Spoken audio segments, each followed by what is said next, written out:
अस्सलाम वालेकुम। उम्मीद है आप सब खैरियत से होंगे।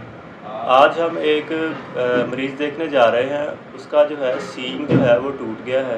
वो जानवर आपस में लड़े हैं और फार्मर की हमें कॉल आई है कि एक जानवर जो है उसका सींग टूट गया है ऊपर से और वहाँ से ब्लीडिंग हो रही है। अभी हम जाकर देखेंगे और फिर उसका ट्रीटमेंट करेंगे।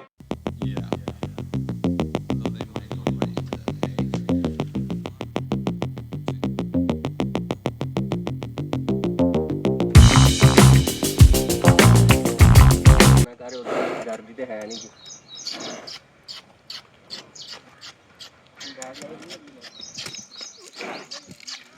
ये इसका जो सींग है ना, ये ऊपर से इसका जो कवर है ये उतर गया है।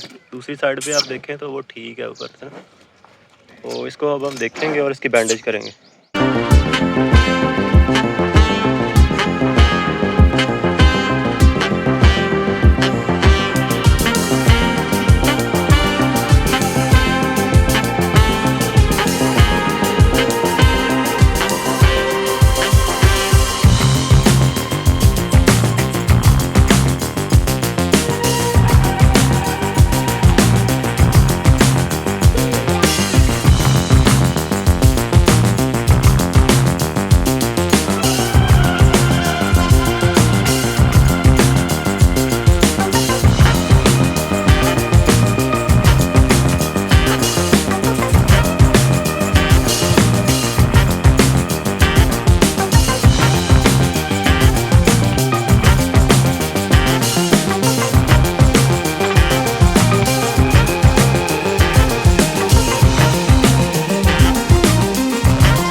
अस्सलाम वालेकुम। अभी हम एक भैंस चेक करने जा रहे हैं।